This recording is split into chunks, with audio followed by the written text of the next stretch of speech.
Restaura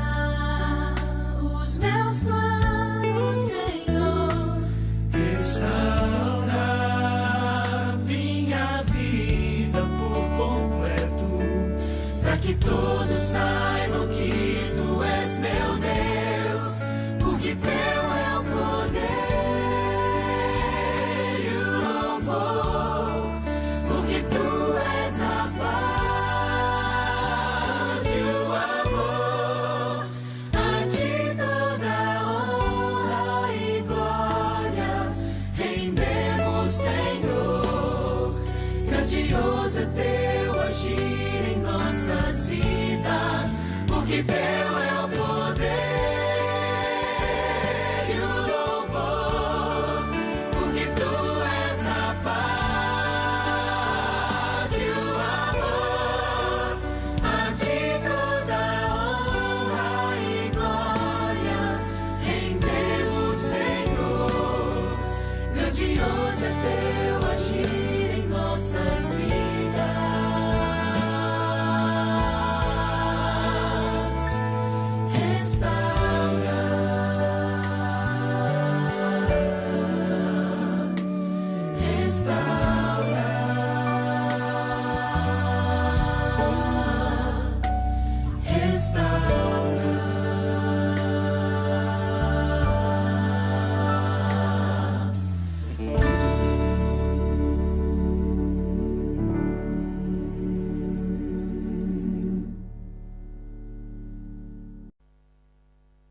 Boa tarde para vós.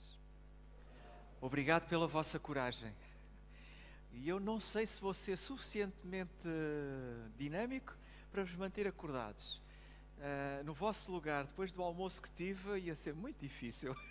Já parti uma cadeira hoje e tudo, vejam lá como eu peso. O tema que nos traz esta tarde, uma vez mais, é o tema dependências, numa outra perspectiva.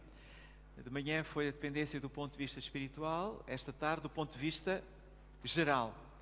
Uma vez mais, só recordar-vos, sem entrar em grandes pormenores.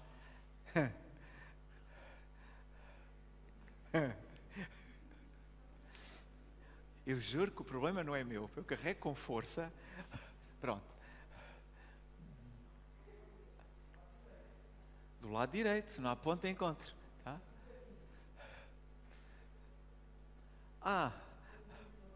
Pois, eu sabia que havia qualquer coisa errada, pois. Lembram-se de ter dito isto, não terás outros deuses diante de mim?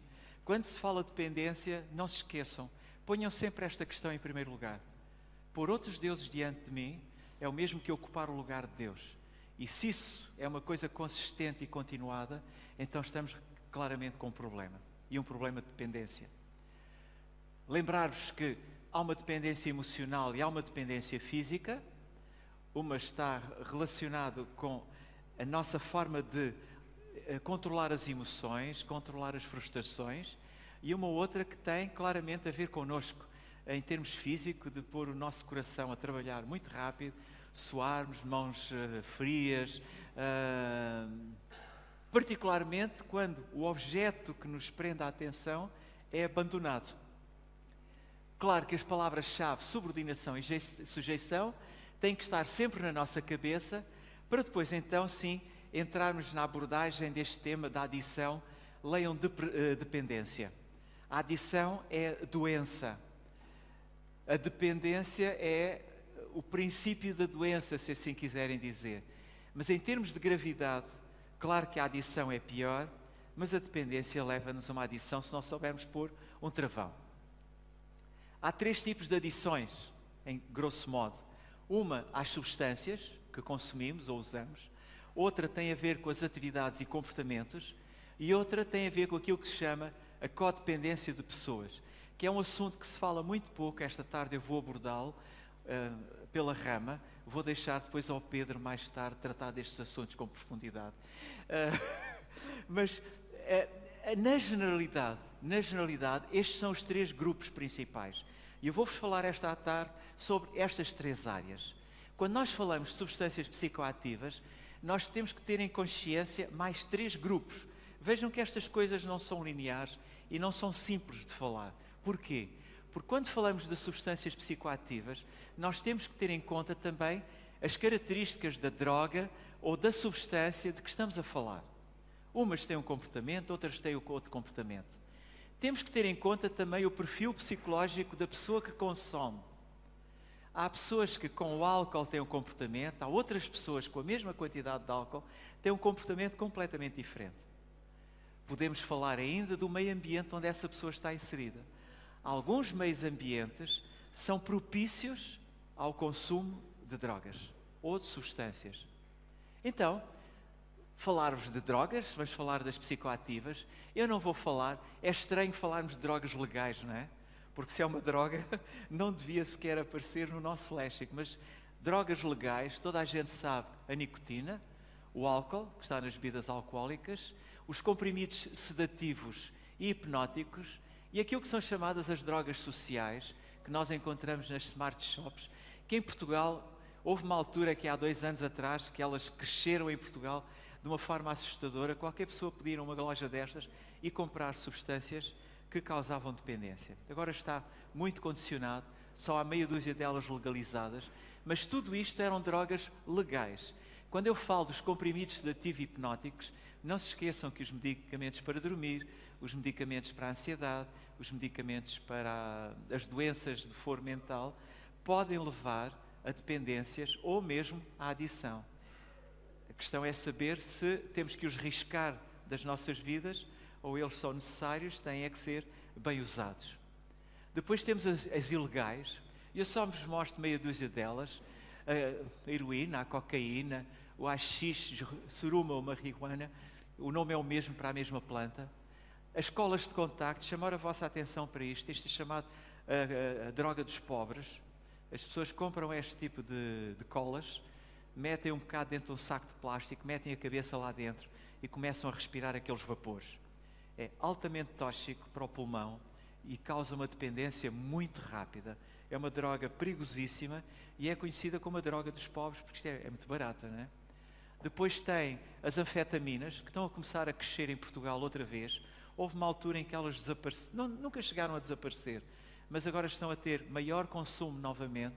Os alucinogénios e a droga da moda, que é o zombie. A droga da moda é uma droga perigosíssima, dá dependência logo à primeira dose e faz com que as pessoas se tornem canibais. Mordem as outras quando estão possuídas pela droga, e é preciso doses muito baixas. Mas só para vos falar que, consoante a droga de que estamos a falar, assim também o comportamento que nós podemos ter. Estamos a falar das características. Uma coisa é falarmos de tabaco, outra coisa é falarmos de café. Mas estamos perante 2 drogas, claramente, e não há dúvida disso. Quando falamos do haxixe ou da marihuana, nós estamos a falar de uma droga. Mas enquanto estas 2 primeiras não causam grandes perturbações no comportamento nem na vida social das pessoas, esta já começa a causar alguma perturbação. Aquela, naturalmente, ainda mais. E esta, ainda mais. Portanto, a grande diferença nestas aqui é que estas não perturbam as outras pessoas, em geral. Estas, para as consumir, para as obter, é natural que implique a vida de outras pessoas. Portanto, o comportamento do consumidor depende da droga que nós estamos a usar. Falamos esta de manhã, dei só um lamiré. Hoje à tarde vou falar um bocadinho mais só dela, porque permitam-me dizer-vos isto, e estou a dizê-lo triste por isso. Porque há muitos adventistas que consomem álcool.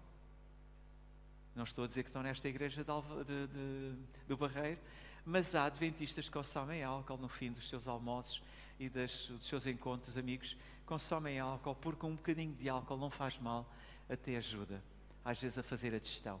Sabem que em Portugal, em 2010, cada português consumiu qualquer coisa como 13 litros de álcool puro.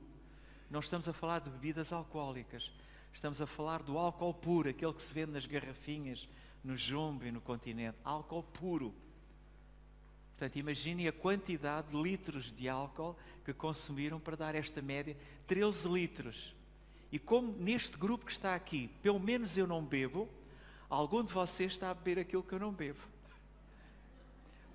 É o Pedro. Foste acusado, Pedro. Não quero dizer quem foi, mas alguém... Aqui a ideia é que se nós aqui não consumimos, vejam, para cada português dar aquela média, há pessoas que estão a consumir grandes quantidades de álcool. Eu dou-vos um exemplo. Esta notícia é 16 de março de 2017. diz que 5% dos idosos bebem todos os dias mais de 1 litro de vinho. A partir dos 65 anos, ninguém devia tocar numa gota de álcool, como antes dos 18 anos, ninguém devia tocar numa gota de álcool. São as duas fases limite, por várias razões, mas vejam o que é: 5% da população portuguesa representa quanto? 10% é 1 milhão, são 500 mil, não é? 500 mil. Não, estamos a falar das pessoas idosas. Quanto é que são as pessoas idosas? Neste momento, as estatísticas apontam para valores de 30%, 40%, não é? É muita gente a beber 1 litro de vinho todos os dias. E provavelmente alguns destes idosos andam a guiar carros. Na Comunidade Europeia, a dependência do álcool é uma das doenças mentais mais comuns. A dependência do álcool. Sabem que mais de 14 milhões de pessoas na União Europeia são dependentes do álcool. Já não tem a ver com a questão de consumirem, são mesmo dependentes do álcool. Isso faz ainda assustar mais. Para trás, é mais rápido convosco. Isto pode ficar assim. A totalidade dos custos da dependência do álcool na Europa foi estimada em 50 bilhões de euros. O que se conseguia fazer de útil com 58 bilhões.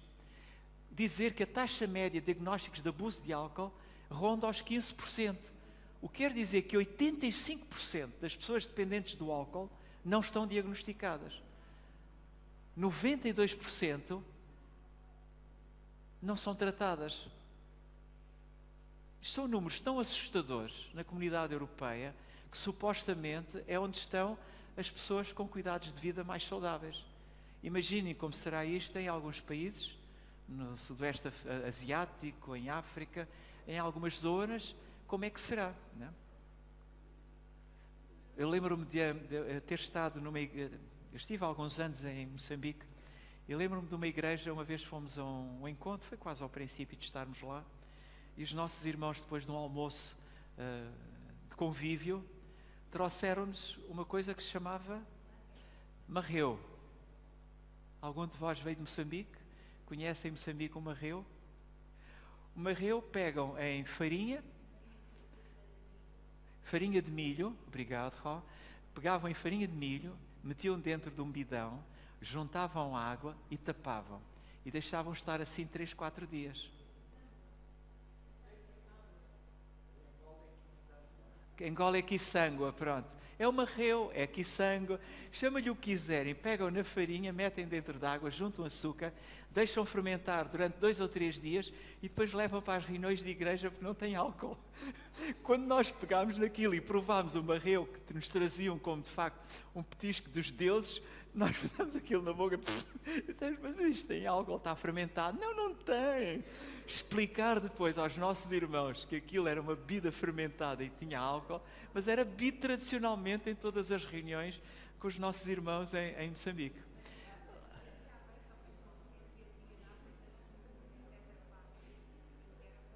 Sim. Em Moçambique, por exemplo, na África do Sul, eles vendiam marreu, mas não era fermentado. Ali era fermentado.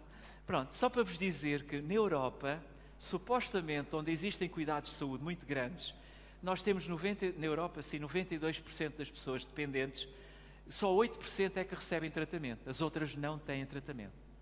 Então, quando a Igreja Adventista tem uma posição em relação ao álcool, e eu utilizo estas ideias só para, se alguém tem dúvidas, sentir-se seguro e sentir-se tranquilo que nós estamos no caminho certo, a verdade é que 1 em cada 4 homens e 1 em cada 10 mulheres bebem em proporções que prejudicam a saúde. 1 em cada 4 homens. E 1 em cada 4 ocasiões para beber são consumidos mais de 60 gramas de álcool. Quer dizer, em cada 4 festas, numa, eles consomem mais de 60 gramas. Como sabem, aquilo que é recomendado como sugestão pela Organização Mundial de Saúde é que não se beba mais de 20 gramas de álcool por dia. Os homens, porque as mulheres é menos. Portanto, eles bebem 3 vezes mais e depois vão guiar. Ou vão fazer coisas, não interessa.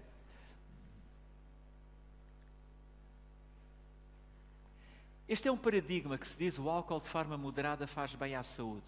E a questão é que nós perguntamos, quem é o principal responsável dos acidentes de viação? Quem é o principal responsável pela violência doméstica, acidentes de trabalho, comportamentos, crianças e adolescentes, perturbação de crescimento, rendimento escolar e como promotor de doentes? É claramente o álcool. Mas eu queria só citar esta questão do promotor de doenças. Sabem que o consumo do álcool foi relacionado com mais de 60 doenças e representa o terceiro mais importante fator de risco modificável a contribuir para a morte ou incapacidade.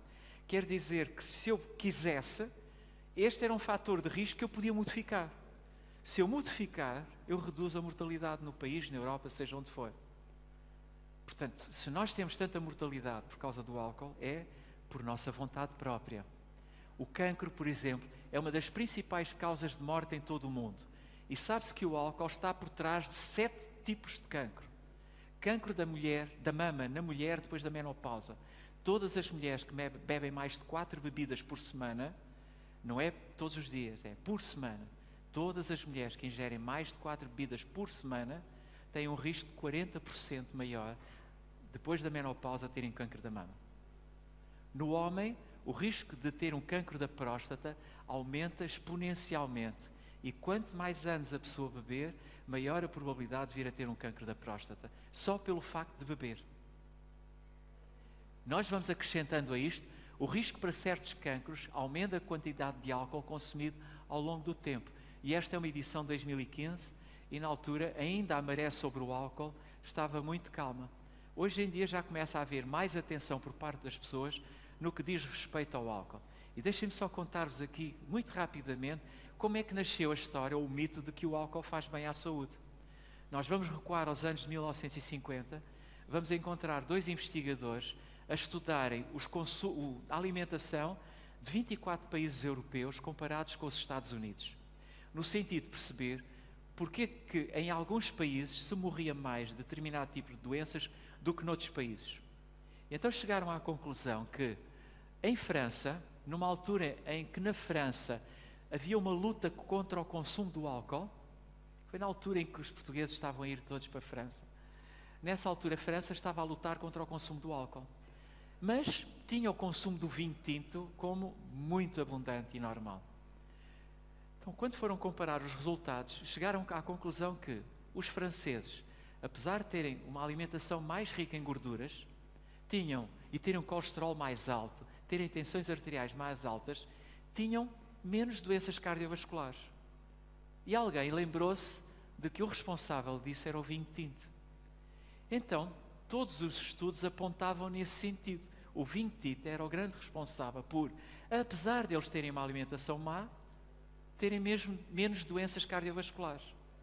O que toda a gente na altura se esqueceu, e esqueceram-se durante cerca de 5 anos, ao fim de 5 anos foram recuperar esses estudos, porque depois os dados não coincidiam muito bem, e verificaram que o grande segredo não estava no consumo do vinho tinto. Estava no facto de os franceses consumirem menos laticínios e consumirem mais frutas e vegetais. Só que o mal estava feito, estava lançada a semente e nunca mais ninguém voltou atrás com a indicação de que não era o vinho, mas era assim o consumo de vegetais e menos laticínios. E até hoje, muitos médicos, muitos enfermeiros, muita gente da saúde continua a dizer que um copo de vinho às refeições não faz mal.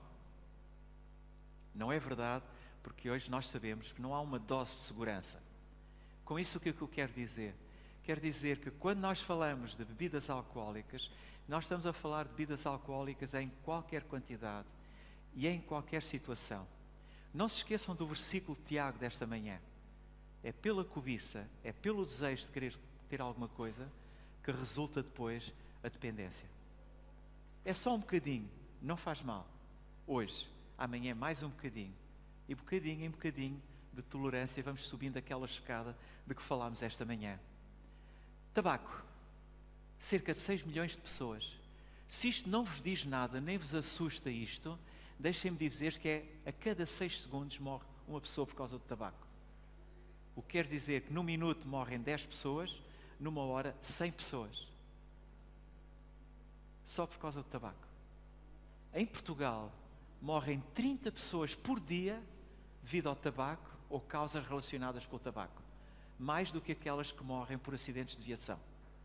30 pessoas todos os dias em Portugal.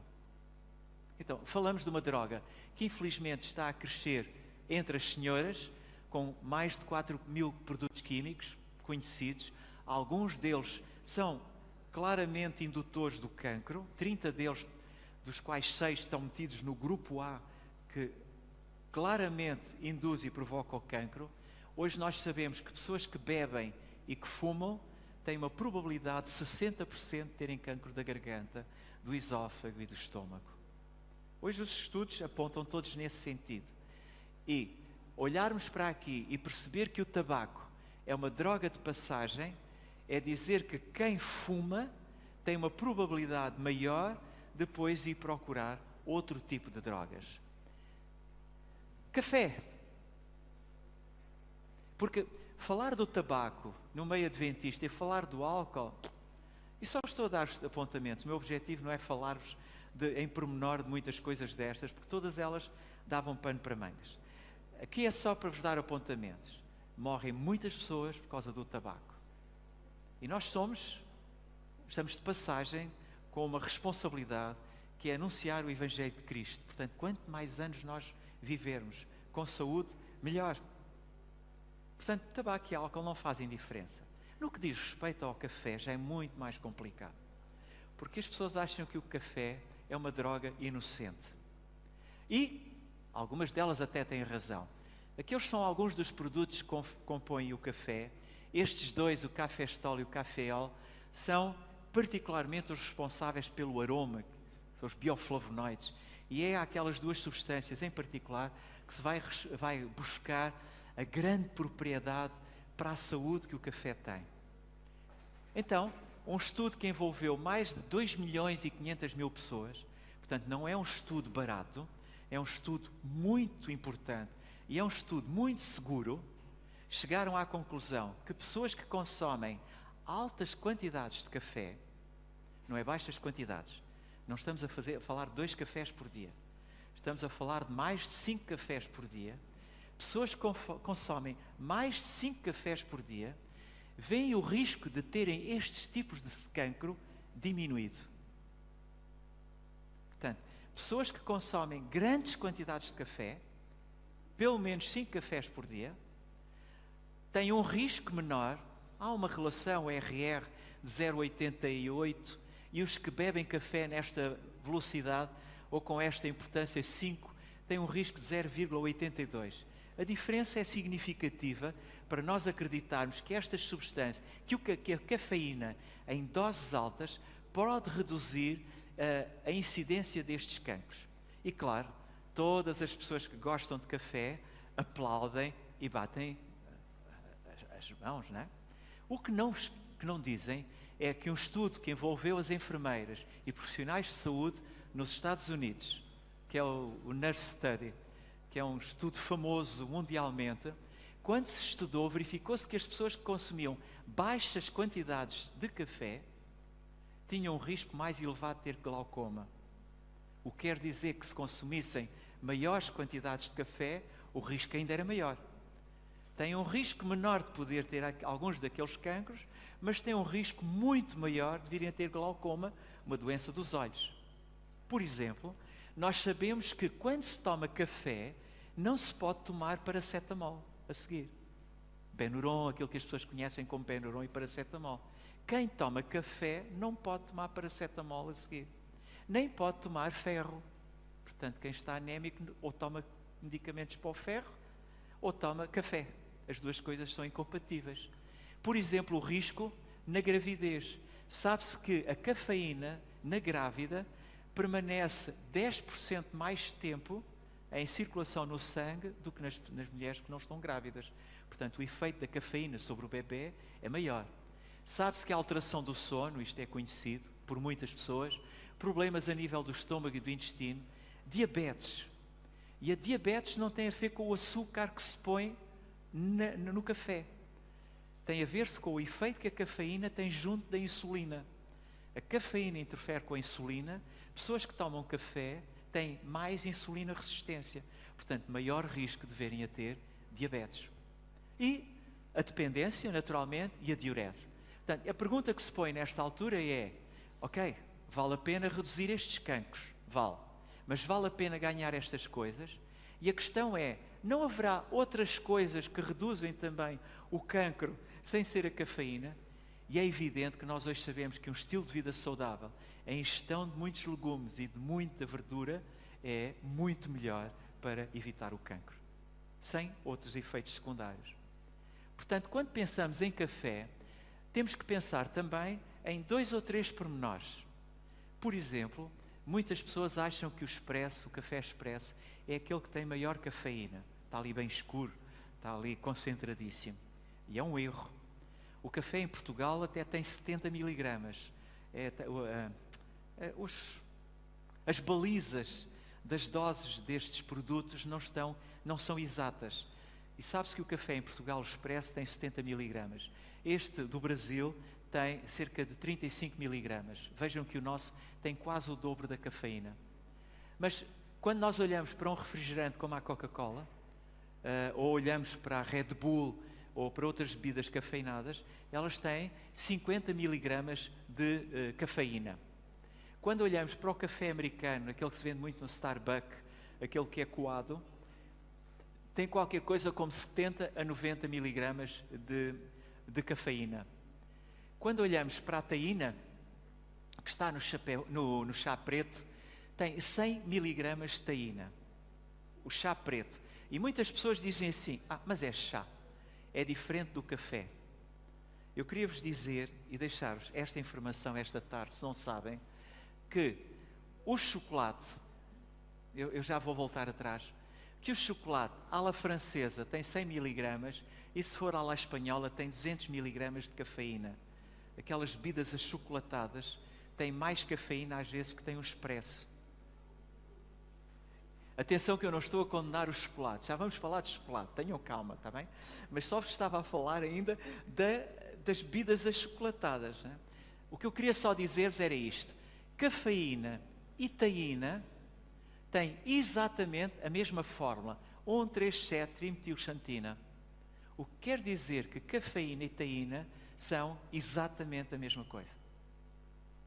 Portanto, quando consumirem uma chávena de chá preto ou consumirem um expresso, a chávena de chá preto tem mais cafeína do que tem um café expresso.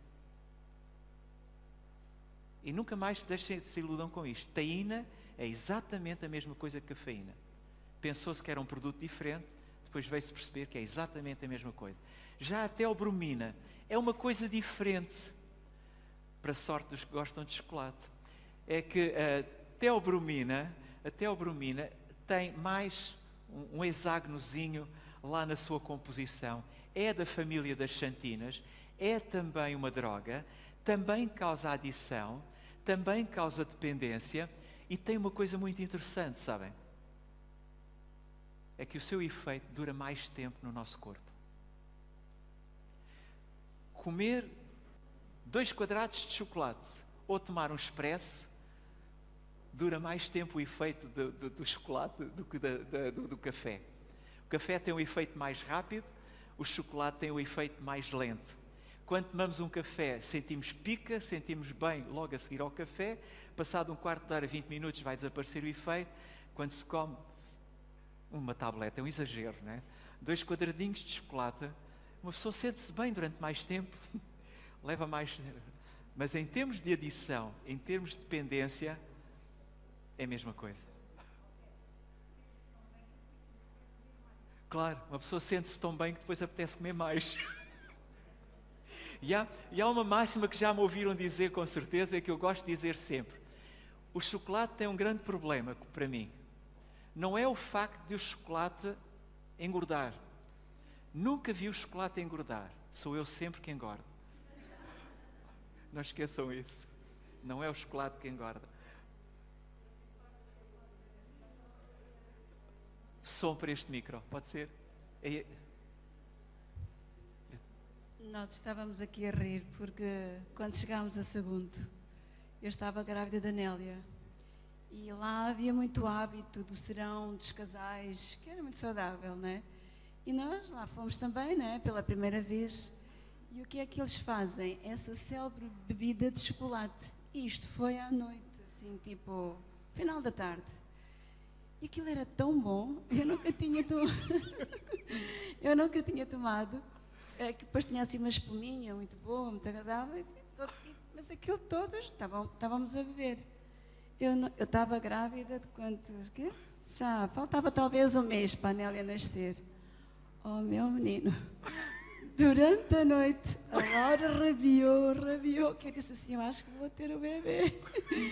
Porque aquilo fez-me um efeito tal a nível do estômago e dos intestinos, que eu não dormi e toda a noite rabiei com cólicas, mas a pensar que ia ter o bebê, que a Nélia ia nascer. E foi lá em Espanha. Corresponde a 4 expressos. E também bebeu 2 chávenas. Podemos apontar o dedo ao pastor. Bebeu 2 chávenas de coisa. Ai, a Laura. Ai, opa. Pior ainda. Bom, só para vos trazer esta dica, porque nós olhamos muitas vezes para o café como uma droga boazinha, droga que podemos olhar para o lado. Não se esqueçam que o café causa dependência, o café causa adição e não é o café sozinho. São as bebidas cafeinadas, este café americano, o chá preto e, em especial, as bebidas achocolatadas vendidas em lojas como Starbucks ou sítios iguais. Claro que falar-vos desta droga, que resolveu não aparecer, fez greve. Não apareceram, engraçado. Não tem importância. Eram os Red Bull e todas aquelas bebidas energéticas, que todas elas têm cerca de 40 a 50 miligramas de cafeína. E que são bebidas que nós devemos claramente evitar.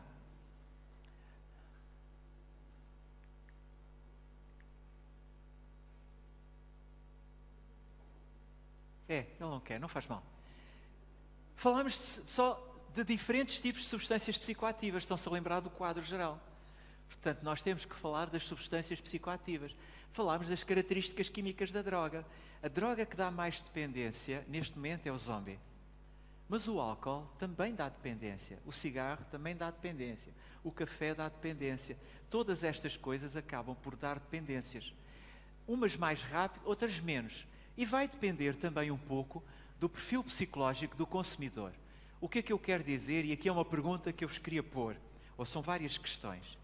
Quem é ou que leque da população conhecem que seja ou que tenha uma baixa tolerância à frustração? Está bem? Baixa tolerância à frustração. Tem uma reduzida autoestima. Quem é que na população em geral tem necessidade de uma aprovação social? Quem é que na sociedade não gosta de normas sociais? Que lhe digam, não podes fazer isto, não podes fazer aquilo. Quem é que na sociedade tem uma predisposição para doenças mentais? Já vamos perceber.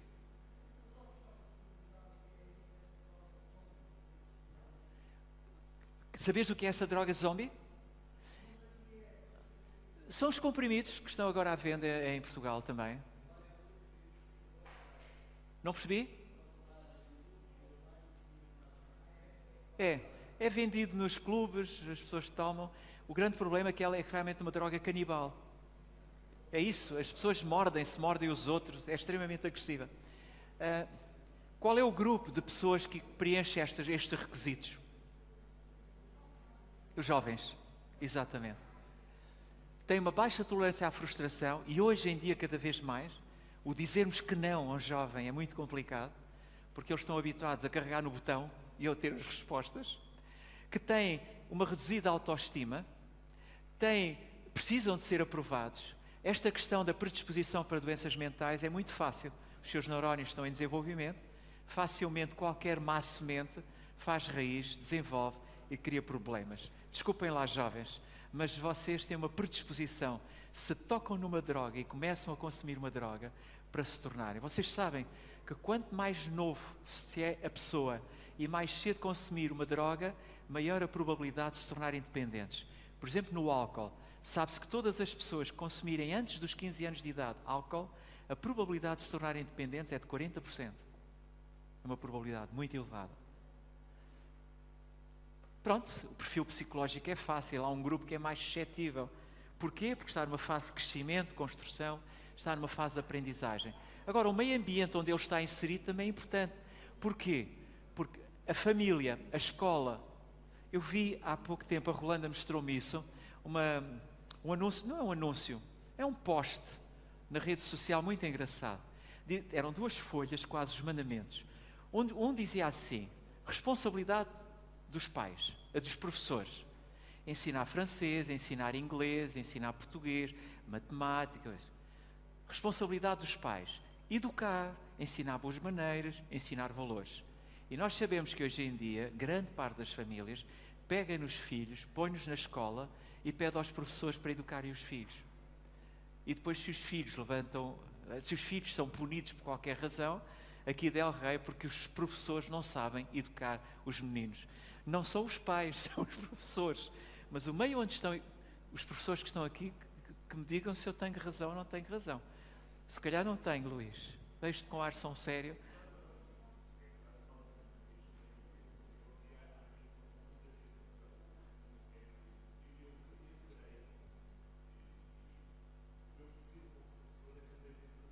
Claro, eu não recuso isso, não é?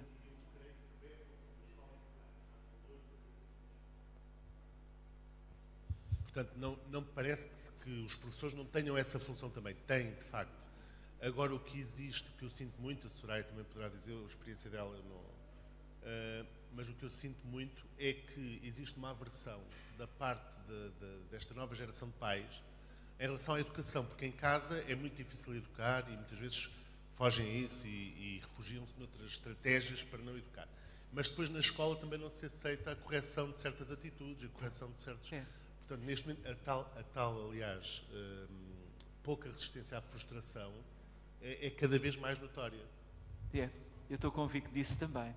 Por isso é que o papel da família, da escola ou do local de trabalho tem um papel importante na possibilidade da pessoa se tornar dependente ou não se tornar dependente.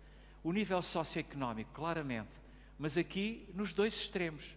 Pessoas com muito dinheiro e muitas capacidades a comprarem drogas e a utilizarem drogas e populações mais pobres a fazê-lo também. Não é uma questão de classes, necessariamente, mas é a questão do nível socioeconómico poder influenciar e o impacto da comunicação social e da publicidade. Eu lembro-me sempre daquela experiência deste ano, acho que foi deste ano, com aqueles jovens em Espanha, e o comentário que uma das mães fazia é que os filhos não iam para a Espanha para irem rezar a missa. No espírito daquela mãe, eles iam para a Espanha mesmo para se embedarem, para fornicarem, para fazerem disparates. E esta forma de pensar, que depois é propalada pelos mídias e pela comunicação social, cria esta ideia de que realmente quando se vai para a Espanha ou se está fora da influência dos pais é para poder fazer a asneira. Deixa-me ir buscar um outro. Como vos digo, só quero aflorar as diferentes áreas. Este tipo de adição que está ligada às atividades e aos comportamentos, para mim é particularmente preocupante, porque este já toca muito mais próximo a igreja como igreja. Vejam que isto nós encontramos dentro das casas dos nossos irmãos, dos nossos crentes, a começar nos pais, a acabar nos filhos. Portanto, hoje em muitas casas não há diferença, mas a adição pelos jogos, quem é que comprou aquelas 2 Playstations, eu não sei qual é o nome que dão àquilo agora, mas quem é que comprou aquelas coisas lá para casa? Para os pais, não é? E esta adição pelas compras, não é? Nunca se está satisfeito com o que se tem e quer sempre estar a comprar e a utilizar. E quem fala na adição pelo sexo? Porque as pessoas não falam muito. Eu queria mostrar-vos uma coisa, um vídeo, e queria que prestassem bem atenção ao vídeo. Eu vou fazer 2 ou 3 perguntas depois e a pedir só para o lançarem. Prestem bem atenção a este vídeo.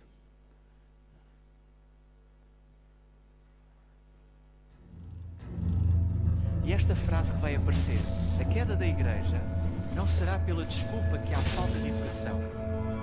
será de uma desintegração das famílias dentro da igreja.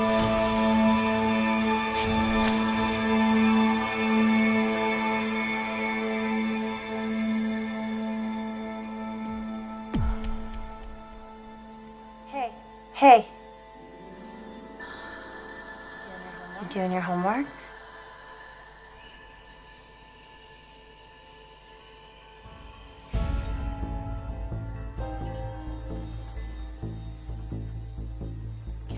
Can I ask you something?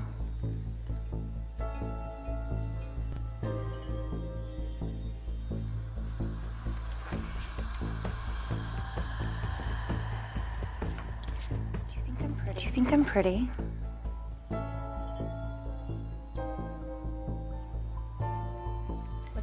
What's your favorite part about me?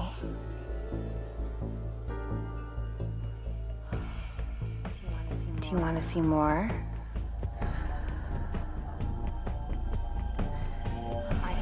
I can show you whenever you want. Honey, dinner's almost ready. What's wrong? What's wrong? Nothing. Okay, we'll finish up what you're doing and come on downstairs. Okay.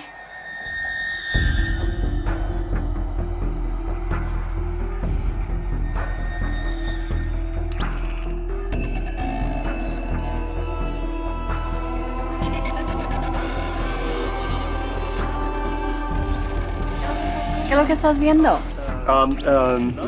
Nada, es solo un programa de televisión. Okay, voy a ver hasta la cena, ¿ok? Ok.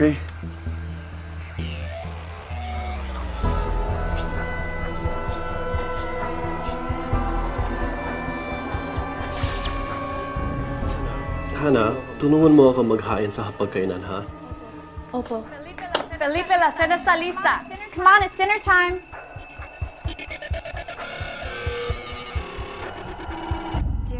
Dear Heavenly Father, thank you for keeping our family safe. And thank you for this delicious meal that you have so graciously given us. And thank you for keeping our family close and so full of love for each other. Los abuelos que tenemos en la familia, que los cuiden mucho y también que toda la gente que necesita ayuda, que los ayuden Dios. Y también para esta familia bien especialmente para todos.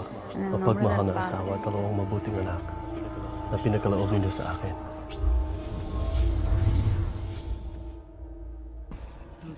Dos 7 bilhões de pessoas no planeta, 2,2 bilhões estão online. Há 247 bilhões de e-mails e 5 bilhões de mensagens de texto enviados a cada dia. Em 2010, uma pessoa passou em média mais de 18 horas por semana online. 40% das crianças nos Estados Unidos vão online e a internet já ultrapassou a televisão como sua escolha de meio de comunicação. Diariamente, 2,5 bilhões de mensagens pornográficas são circuladas. E diariamente, 47% das crianças recebem mensagens pornográficas não desejadas. Estatísticas mostram que a idade média de ver pela primeira vez a pornografia são 9 anos de idade. 90% das crianças entre 8 e 16 anos já têm visto alguma forma de pornografia. 77% dos adolescentes antes de 18 anos tinham visto na internet. E 80% dos 15 aos 17 anos foram expostos à pornografia extrema. De fato, a indústria adulta diz que de 20 a 30% do tráfico vem das crianças. Mais de 1 bilhão de páginas web pornográficas está apenas a um clique. Metade de todas as famílias cristãs relatam que a pornografia é um problema grave e que aumenta a infidelidade conjugal por mais de 300%. Ainda assim, 67% dos homens e 49% das mulheres pensam que a pornografia é aceitável. Metade de todas as pessoas envolvidas em interações sexuais na internet perdeu interesse em relações sexuais com seus cônjuges. De acordo com a Academia Americana de Advogados, 68% de todos os divórcios envolveu um encontro com um amante novo na internet. Muitos pastores concordam que o apego pornográfico é a dependência mais prejudicial para a sua congregação. Ainda assim, em uma pesquisa conduzida em 2002, 30% de todos os pastores viram a pornografia na internet nos últimos 30 dias e mais da metade fizeram isso no ano passado. De acordo com uma pesquisa conduzida em agosto de 2006, 20% das mulheres sofrem da dependência à pornografia. Mas há uma saída. Há lugares dedicados a restaurar famílias desfeitas e a educar os pais. Josh McDowell lançou uma campanha completa dedicada a lutar contra este problema. JustOneClickAway.org tem recursos e treinamentos se você está sofrendo com essa dependência. A esperança está apenas a um clique de distância. Para mais informação, visite JustOneClickAway.org.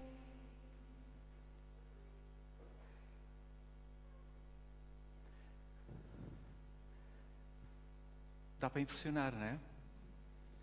Perceberam a idade média com que se começa a ver? 9 anos de idade. E a pergunta que eu lanço muitas vezes é esta: quantos de nós fazemos parte daquela estatística? Isto foi feito para um grupo evangélico. Naquele grupo eles reconheciam que 30% dos pastores viam pornografia nos últimos 30 dias. Reconheciam que 40% das pessoas faziam o quê? Consultavam sites pornográficos. E 20% de todas as mulheres tinham acesso por dependência da pornografia, quando isto era uma coisa pensada que só atingia os homens. Este é um problema grave. É um problema que nós deveríamos ter em atenção com os nossos jovens, mas connosco próprios. Na realidade, aquilo que assiste hoje nos nossos dias é uma coisa que se chama desconstrução sexual. Há uma tentativa de banalizar o sexo, criando aquilo que é chamado um género neutro. Como sabem, há sítios na Europa onde não existem casas de banho para rapazes e raparigas. Podem ir indiferenciadamente a uma ou a outra, porque não há o género masculino e o feminino, há um género neutro. Há uma doutrinação ideológica e há uma doutrinação política hoje por trás das questões relacionadas com o sexo. E quando eu vi este vídeo pela primeira vez, vi aquela frase inicial, que a queda da igreja, segundo eles, seria pela destruturação das famílias. Eu acredito que essa pode ser uma das formas que Satanás utiliza para destruir as famílias, realmente. E este é um assunto sério. Vejam, mania é uma desordem mental caracterizada por preocupação excessiva com algum facto ou objeto. Uma pessoa que tem uma mania tem uma dependência. Agora, há manias de vários tipos.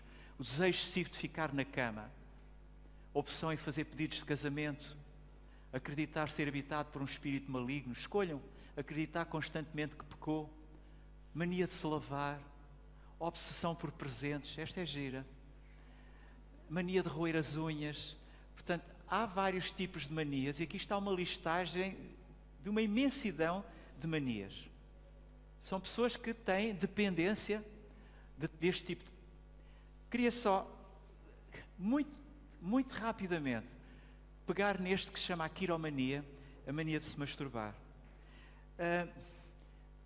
Porque estou a falar da dependência do sexo. O que está por trás de todas as manias é a palavra irresistível. A incapacidade de resistir. Quando eu vou procurar um versículo na Bíblia que diz: porque as obras da carne são manifestas, as quais são adultério, fornicação, impureza, lascívia, e depois faz aqui uma descrição de faltas, eu particularmente chamou-me a atenção aquela palavra lascívia. E eu fui ao dicionário procurar a definição de lascívia. E a definição de lascívia no dicionário é esta: conduta ultrajante, pensamentos ou atos totalmente imorais que induzem à sexualidade. Particularmente esta parte, gratificação dos sentidos ou indulgência para com o apetite, dedicado aos ou preocupado com os sentidos, desejo sexual intenso. O que a Bíblia diz é que todas as pessoas que têm uma conduta dedicada aos seus sentidos, que leva a um desejo sexual intenso, ou que arraste pensamentos ou atos totalmente imorais, está incluído dentro daquele grupo nas obras da carne. E não é meu papel aqui ser moralista de nada, nem dizer o que é certo e errado. Apenas alertar-vos para isto. A quiromania é uma situação complicada. Está por trás da palavra masturbação. E eu não posso esquecer que dificilmente alguma pessoa se masturba sem pensar noutra pessoa. E a Bíblia diz claramente: a todo aquele que olhar para uma mulher para a cobiçar, já em seu coração cometeu adultério com ela. E o inverso também é verdadeiro. E acrescenta uma outra coisa. Diz: não reine, portanto, o pecado em vosso corpo mortal, para obedecerdes às suas concupiscências. E depois, para terminar a conversa, todas as coisas me são lícitas, mas nem todas as coisas convêm. Todas as coisas me são lícitas, mas eu não me deixarei dominar por nenhuma delas. Compete a cada pessoa olhar para estes versículos e tentar perceber como é que se situa este problema, esta situação. Se para elas é pecado ou não é pecado. Se devem ser consideradas ou não.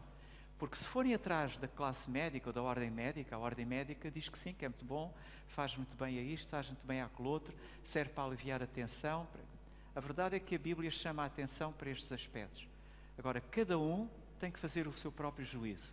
Mas a dependência, a quiromania, no fim de contas, é tão má como qualquer outra mania, e aos olhos de Deus, provavelmente, segundo estes versículos, não será o mais recomendado. Finalmente, falar-vos da codependência a pessoas.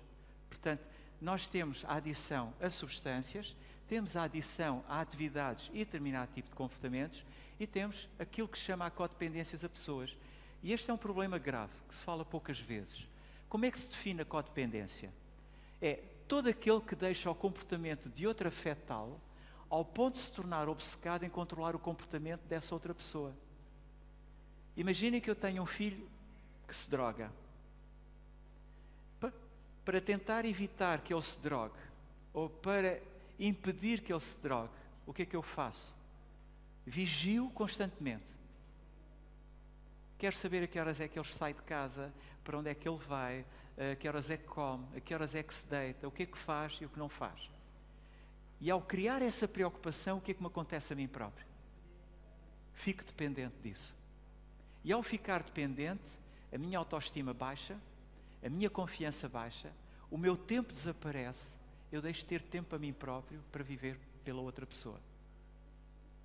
A codependência hoje acontece e manifesta-se de duas maneiras. Intrometemos-nos em todas as coisas da pessoa, incluindo o horário de tomar o banho, a alimentação, o vestuário, e em termos práticos há uma intromissão em tudo o que diz respeito à vida do outro. E, por isso mesmo, tomamos sobre si as responsabilidades da outra pessoa. Tem a ver, por exemplo, quando tomamos conta de alguém que está doente em nossa casa. Os nossos idosos, por exemplo. Às vezes nós tomamos codependentes deles, porque a nossa vida passa a estar baseada no bem-estar daquele idoso. E deixamos de pensar em nós e de usufruirmos dos benefícios que isso nos pode dar. E esta codependência é tão errada como outra dependência qualquer. Dinâmicas relacionais, emocionalmente desgastantes, abusivas, obsessivas, desequilibradas, que promovem a dependência e bloqueiam o crescimento e a autonomia dos parceiros. A isto é chamada a atadura emocional. Vejam, quando estamos a falar de dependências, andamos já tão longe do álcool e do tabaco. E não deixamos de falar nunca de dependências. Na realidade, o teu futuro é criado pelo aquilo que tu fazes hoje, não amanhã. Eu, aqui há uns meses atrás, fui confrontado, não pela primeira vez, mas comecei a vivenciar, talvez há 1 ano e meio, o envelhecimento dos meus sogros. Os pais da Rolanda têm 92 anos, o pai, e a mãe 89 anos. Dizem as pessoas todas, uma bonita idade. E é realmente. E os dois mantêm a sua sanidade mental ótimos, não têm A minha sogra não tem a sanidade física, não tem saúde física, tem sanidade, não tem saúde física. Mas meu sogro vai todos os dias para o campo, cavar, tratar da sua hortinha, conduz o seu carro com os seus 92 anos, está ótimo. Mas mexer na cabeça dele para começar a largar as coisas que tem na garagem é escusado, porque podem ser precisas aos 92 anos. Dizer que tem 3 serviços de copos e que não precisam dos 3 serviços de copos para nada, podem começar a oferecer os serviços de copos porque nós não queremos para nada, não larga os serviços de copo.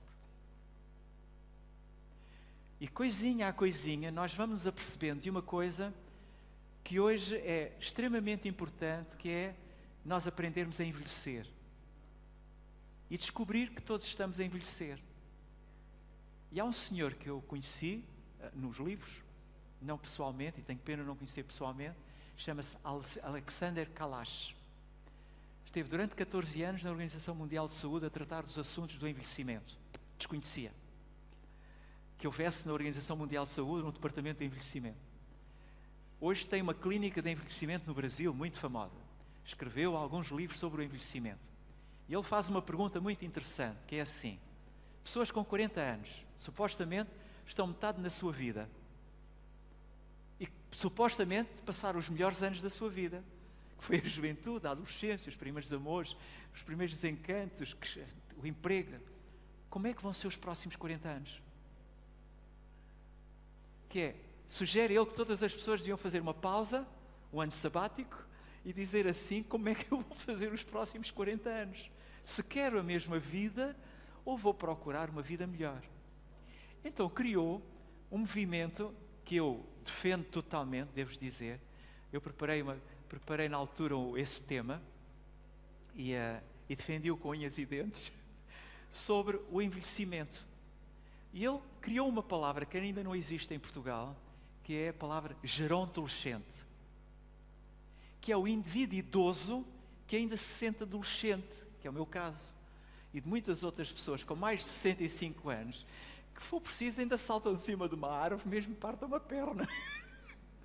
Mas todas as pessoas com mais de 65 anos de idade, nos países desenvolvidos, ou nos 60 anos de idade, nos países em desenvolvimento, ele convida-os a serem gerontolescentes, pessoas ativas, que procurem desenvolver em si o capital da saúde, o capital financeiro, o capital social, o capital do conhecimento.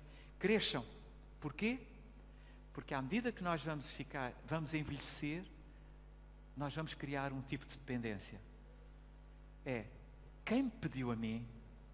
Os meus sogros nunca me pediram para eu cuidar deles. Já pensaram nisso? Se me vierem dizer assim, é uma obrigação, eu digo, não é, não senhor. Nós somos lançados como setas quando nascemos. Os nossos pais lançam-nos para seguirmos a nossa vida, não para ficar a cuidar deles. São eles que têm que aprender a cuidar deles e preparar o seu futuro. Isto pode chocar-vos, mas é a realidade. Eu dou-vos exemplos. Pedro, tu vais confrontar-te com isso muitas vezes. São os pais que vêm à nossa consulta e que estão a pagar das dívidas dos filhos que lhes pediram dinheiro emprestado para os ajudar.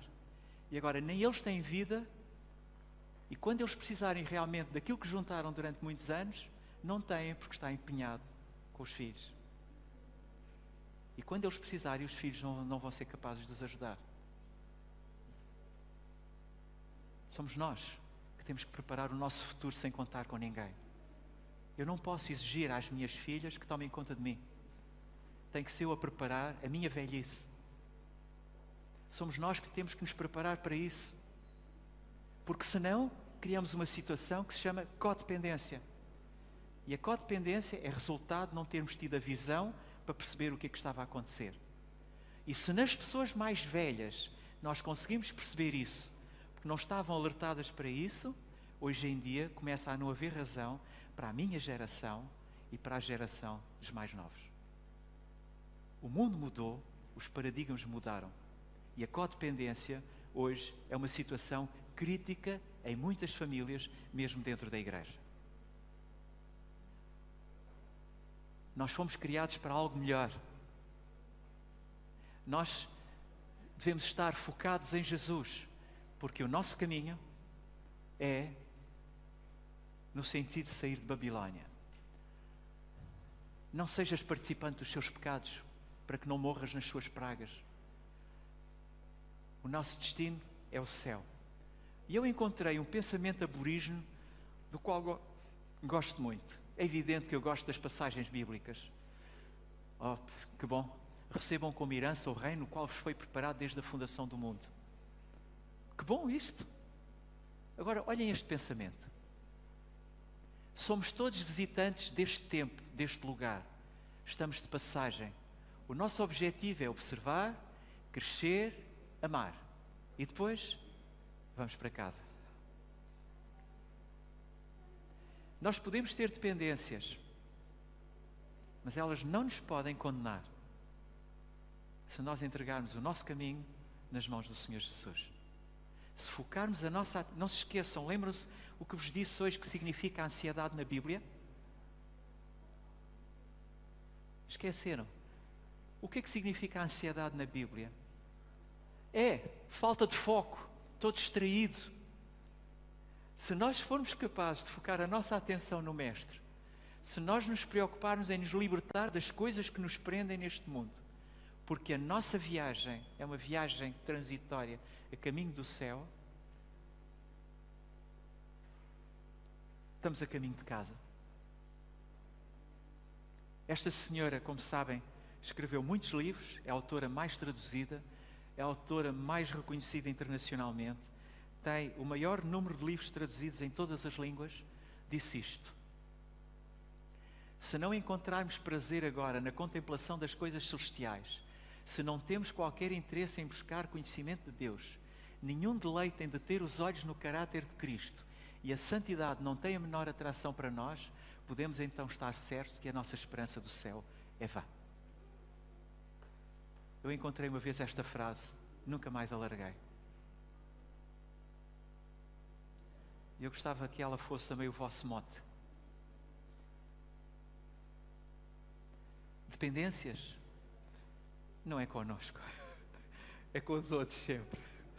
Eu espero ter-vos trazido durante o dia de hoje a noção que realmente todos nós precisamos muito de ajuda uns dos outros. Precisamos muito da ajuda do céu para que nos possamos encontrar todos um dia no céu. Se quiserem fazer alguma pergunta, eu tentarei respondê-la. Espero ter criado as dúvidas suficientes para suscitar o vosso interesse para pesquisarem e procurarem saber mais sobre o tema das dependências.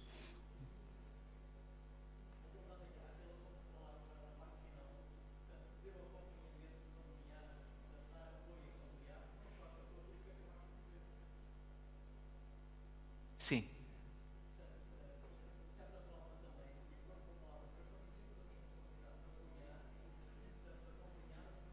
Sim. E a irmã White, naquele livro Conselhos aos Idosos, tem muitas referências. O que é importante é nós pensarmos é que o paradigma de vida das pessoas mudou. E se nós temos essa responsabilidade, temos até que ponto nos endividarmos, de pormos em causa a nossa vida e pormos em causa o nosso futuro como pessoas também. É porque nós temos um objetivo nesta terra. Não é?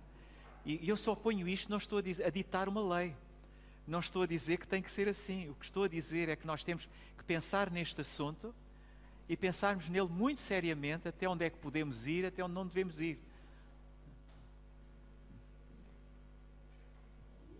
É.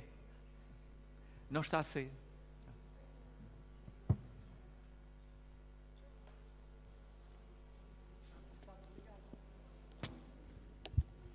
Tá.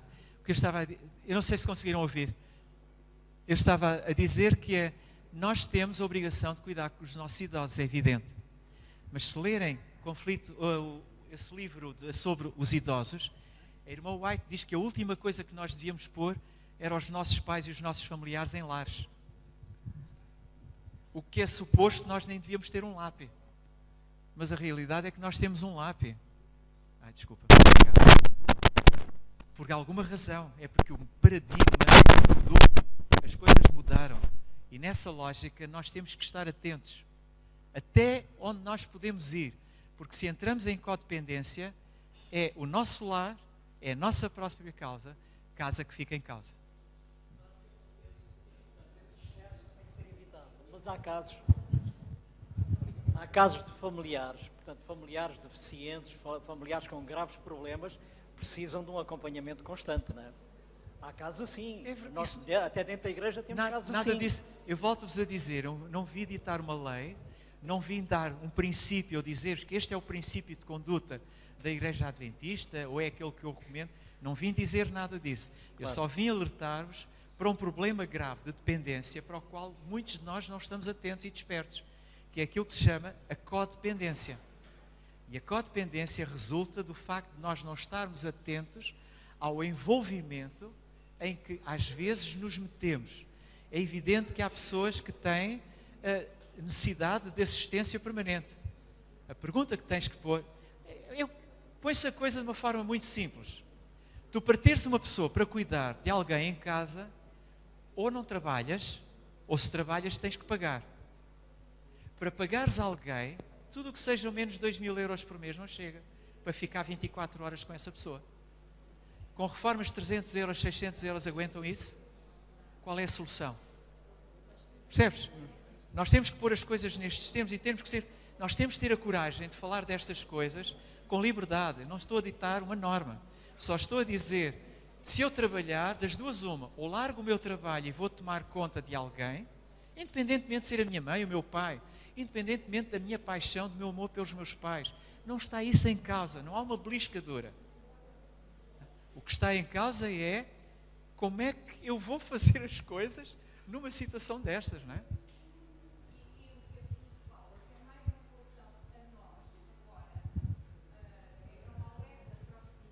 Porque do passado as pessoas não tiveram essa possibilidade, era um hábito, não é? Este assunto, vocês vejam, nós temos Ministério da Criança, temos Ministério da Família, temos Ministério da Mulher, temos Ministério do Jovem, não temos Ministério dos Velhos ou do Envelhecimento. A gente pergunta porquê? Não valemos de nada? Só porque eu tenho 70 anos, só porque tenho 70 anos a Igreja pode-se dar ao luxo de me desprezar?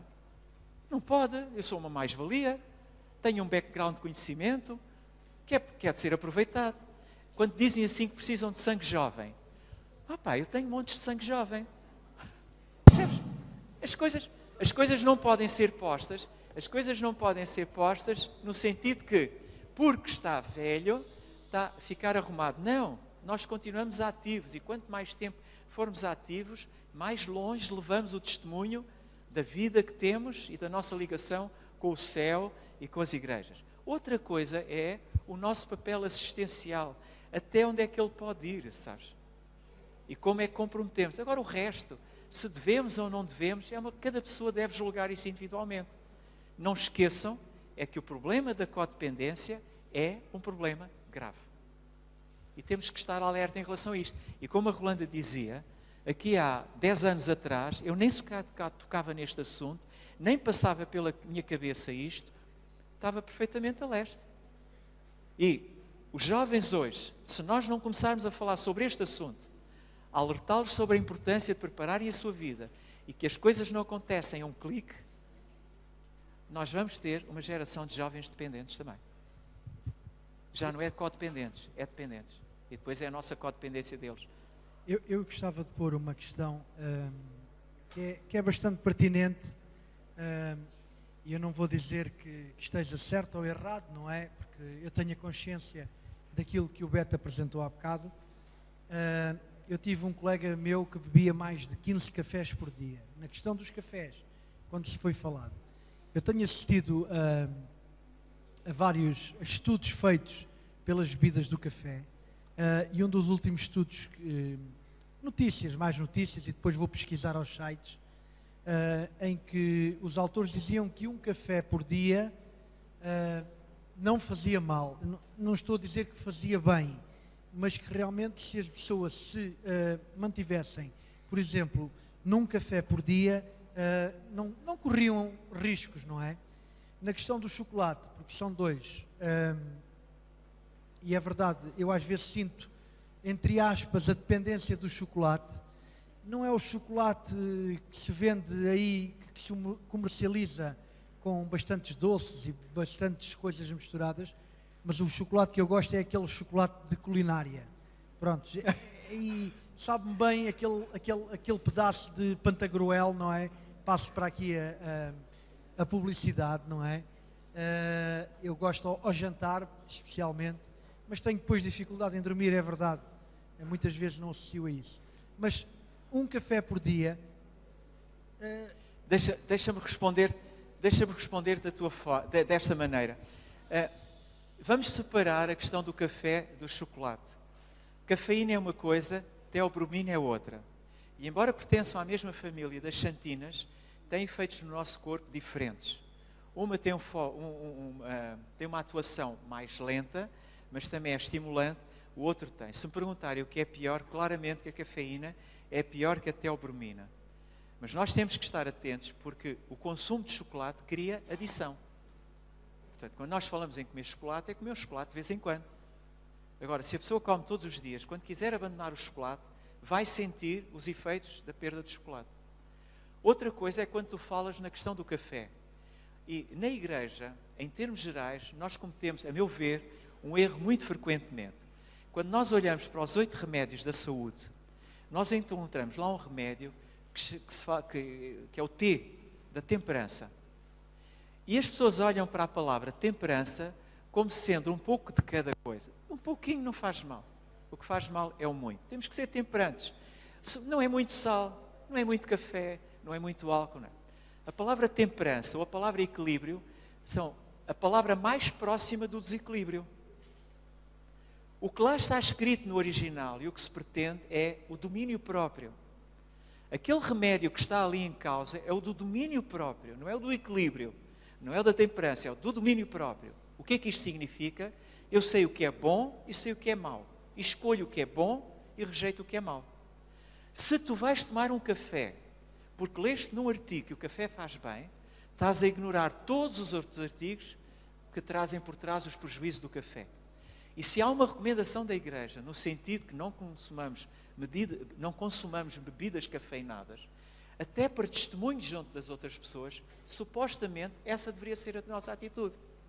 Eu lembro-me do voto aqui há uns anos atrás, nós comprometíamos em não consumir bebidas cafeinadas e coisas como tais. E nós aceitávamos aquilo e havia pessoas que iam tomar o café logo a seguir. E algumas pessoas com responsabilidades dentro da Igreja. Cada um é que vai ter que responder perante Deus pelas suas decisões. O que está aqui particularmente em causa é o meu testemunho, é o meu exemplo. E no que diz respeito ao domínio próprio, para mim qual é o problema de beber uma cervejinha de vez em quando? Se calhar não tem problema nenhum. Mas se beberes 2, já não podes conduzir. Não é? E se calhar eu com uma também já não posso conduzir. E depois pergunto assim, se beber um copo de água, não fico também satisfeito? Fico. Então, o domínio próprio é perceber o que é bom e o que é mau. E rejeitar o que é mau. E com isso, viajar com os olhos postos no céu. Agora, se me vais buscar um texto, e eu percebo, sabes, porque há muitos textos a defenderem, tens que ver qual é a fonte. Muitos deles têm empresas que patrocinam o café. Eu nunca senti necessidade de tomar um café. Mas há outras pessoas que sentem, com o argumento que é para subir a tensão. O melhor medicamento para subir a tensão é a pedra de sal debaixo da língua, não é o café. Mas vê lá se ouves as pessoas e os médicos a dizerem, não, toma um cafezinho para subir a tensão. É um erro. Mas pronto, e nós vamos vivendo em erros e aceitando os erros que facilitam. Há uma coisa particularmente curiosa. Se aparecer uma mensagem a dizer um copo de vinho faz muito bem, diz a Universidade fulano tal, vem... Então nós vamos logo ter a tendência de começar, porque vimos a notícia. E esquecemos todas as outras recomendações e tudo o que está por trás a dizer não o façam, para vosso bem. Esta ideia de carregarmos sempre aquele peso, que é proibido, nada nos é proibido, tudo nos é lícito, mas nem tudo nos convém.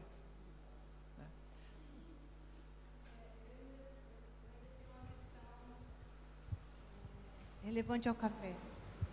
Qual é a sugestão que o Beto, né? Daria para quem é assim viciado mesmo no café? Qual o primeiro passo para quem é viciado no café? Vício do café. Uma pessoa não pode ficar sem o café que fica mal.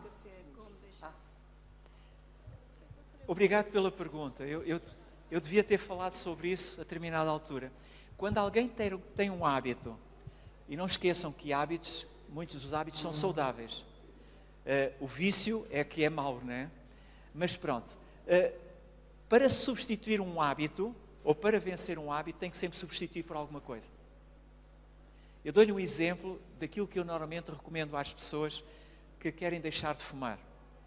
Sempre que lhes apetecer fumar um cigarro, elas bebam um copo de água no mesmo tempo que leva a fumar um cigarro. Beber um copo de água devagarinho. Porquê? Por causa do hábito de boca. Digo-lhes, por exemplo, a pegarem numa ameixa seca e porem uma ameixa seca durante o mesmo tempo que leva a fumar um cigarro. Digo-lhes para arranjarem uma pastilha elástica e para utilizarem a pastilha elástica durante o tempo que leva a fumar um cigarro. Para quê? Para substituir uma coisa que é menos mal, substituir aquela que é má. Se eu tenho o vício de café, eu tenho que arranjar alguma coisa no momento em que, veja, acabamos de almoçar. O que é de fazer? Tomar um café. O que é que eu tenho que fazer? Pagar a conta e levantar-me logo. Para já é não ter máquinas de café em casa. Depois é não comprar as recargazinhas todas. Isso é logo o primeiro ponto. Depois, se tenho a máquina, vou escondê-la no sótão. E as coisinhas todas, aquelas cargas, eu ofereço. E depois, naquela hora em que me apetece o café, eu tenho que arranjar alguma coisa. Desculpa, Rolando? Sim, pode utilizar o chá de ervas e beber o chá de ervas tranquilamente naquele momento em que estava. Pode beber o copo de água. Pode se levantar e caminhar durante um bocadinho. Tem que ser a própria pessoa, no seu hábito de vida, porque a minha receita pode não dar jeito, não é? É ocupar esse espaço com alguma coisa.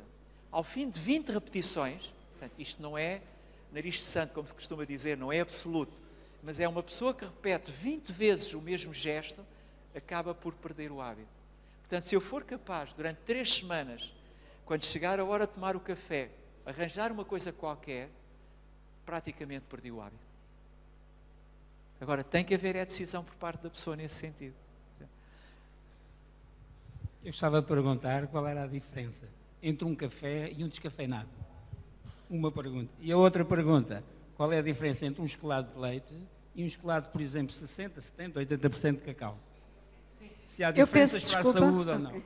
Carlos, eu peço desculpa, vai ser a última pergunta, já estamos a caminhar para depois das 5. Eu sei que é um tema que está pano para mangas, mas eu penso que o ponto de interesse, digamos que o ponto de caramelo já o tivemos, não é?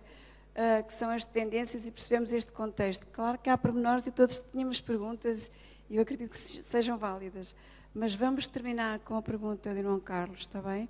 Carlos, não é? Sim. Tosé, não sei porque agora chamo-lhe Carlos, peço desculpa. Do irmão Tosé, está bem? E depois, porque ainda logo temos a campanha às 8 da noite, convinha irmos para casa, descansar, beber um bom refresco, ou água fresca e logo estarmos bem para a campanha. Obrigada. Obrigada, Bento. A pergunta era qual era a diferença nos diferentes tipos de chocolates. Do café e do descafeinado.